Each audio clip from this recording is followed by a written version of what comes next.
Hi, so we are now moving on to the next part of the lesson. We are still on solving one-step equations, but this time we will be using multiplication and division.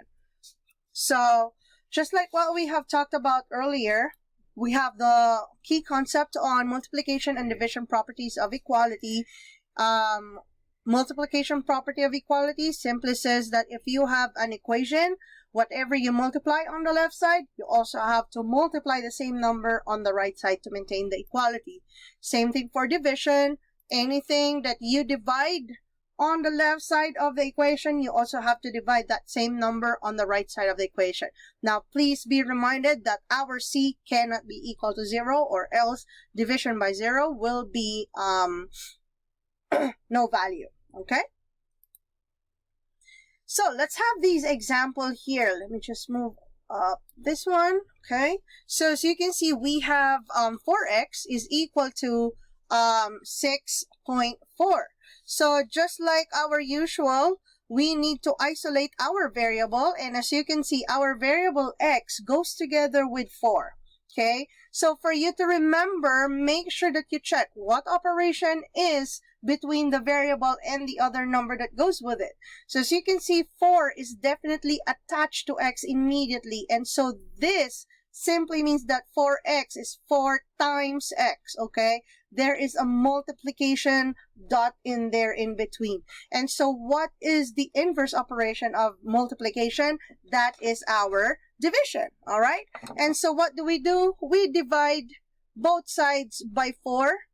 Okay, divide this by 4. Now, if you would remember, 4 divided by 4 will be equal to 1. And so if you have 1 times x, that is just going to be equal to x. By what property? The identity property, okay?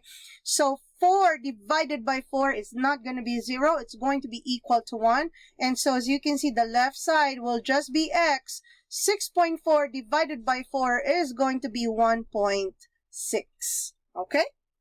Let's have the next example. So we have 10 is equal to 15 times x. Alright? And again, we need to isolate our variable. Oops, sorry, my bad. We need to isolate our variable x, and as you can see, it is multiplied to 15, and therefore we need to divide 15. That's the number, that's the coefficient that goes with x. So 15 divided by 15, that is 1. 10 divided by 15, we can simplify that. And so as you can see here, we have x is equal to the simplified form of 10 over 15. That's going to be 2 over 3. Okay, because both of them could be divided by 5. All right, this last one, you can try this one out on your own and go ahead, solve for the value of z. So as you can see here, negative 3.2 needs to be removed, and the inverse of that would be divided by negative 3.2. And as you can see, z will be equal to negative 4.375 if you divide 14 by negative 3.2. Okay, let's go to the next one. So this time we have our value, our expression, I should say, x divided by 4 is equal to negative 9. Now, as you can see, our variable x has divided by 4 with it on the left side of the equation. So for us to be able to remove the divided by 4, let me just rewrite that part. So you have x divided by 4. This is negative 9. What is the opposite of divided by 4? It's going to be times 4. Okay, so we multiply by 4, or you can use a parenthesis. Multiply also negative 9 by 4. Okay, now if you have 4 and 1 over 4, they are reciprocals, and so 4 divided by 4, that's going to be 1. And so you will have x is equal to negative 9 and positive 4. That's going to be negative 36. Okay. So next one, we have 19 is equal to r over 3, or r divided by 3. Our variable is r, and as you can see clearly, r is together with a divided by 3 expression. And so for us to isolate our r, because you have a divided by 3, the opposite of that, the inverse operation will be times 3, and we also have to multiply the left side by 3, okay? And so 3 and divided by 3, that's gonna be 1, and you will see that our r is going to be equal to 19 times 3, which is 57. So that is our value. Okay, so try this one out on your own, and let's find, and please find the value of x. Go ahead. So as you can see here, we have a divided by -9. So you multiply by -9. This will cancel out. That will become 1. And so 8 times -9, that's going to be -72. All right. So an extension of this would be, what if you have reciprocals as the coefficient of our variable? So for example, in this case, we have 4/5 times m is equal to 28. Okay, now remember, our goal is to isolate our variable. And so what we do is, we need to make sure that the coefficient of our variable will become 1. All right, so if we are going to go back, we have 4/5. What can we multiply to 4/5 so that the coefficient will be equal to 1? Okay, so remember, the presence of our reciprocals help us to get that multiplier. So the reciprocal of 4/5, that's going to be 5/4. And as you can see, this will become 1. Why? You will end up with 20/20, and that is indeed, of course, equal to 1. So if you have fractions as your coefficient for your variable, most likely than not, the way that you can get rid of this is to use the reciprocals. And so in our case, we will have m, this is 4/5 m, is equal to 28.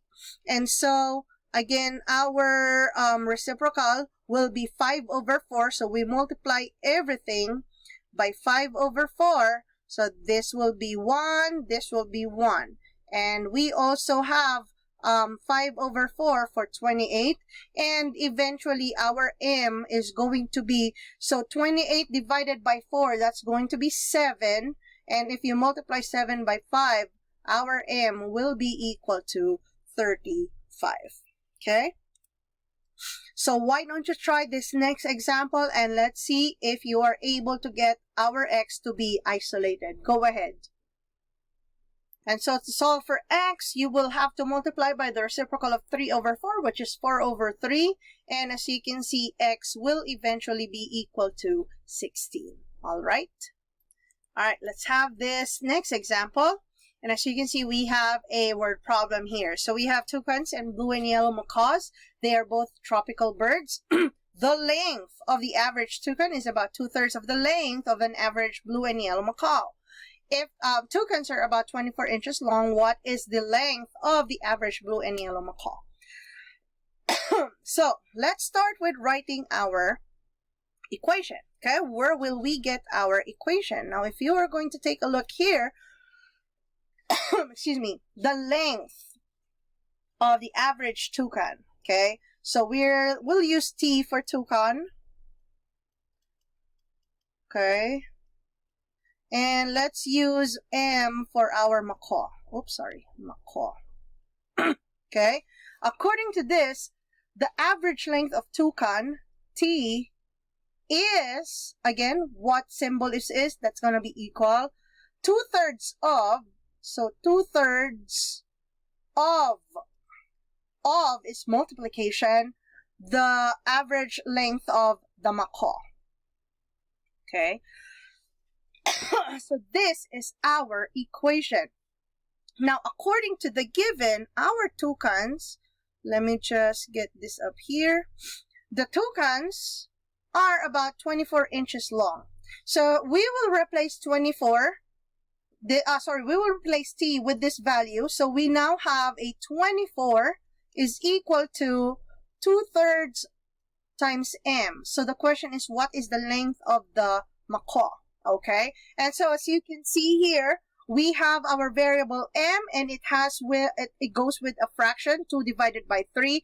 And so the easiest way to work this out, just like from our previous example, is to multiply it by the reciprocal of 2 over 3, which is 3 over 2. So this will be gone now, and this side will also be multiplied by 3 over 2. And as you can see, we will have 3 over 2 and 24. That's going to be equal to 36. And so the length of the macaw's length is going to be equal to around 36 inches long. Okay, and so to summarize, we can always find the solution of a one-step equation using the properties of equality and, of course, inverse operations, so that we can write simpler equivalent equation. Thank you.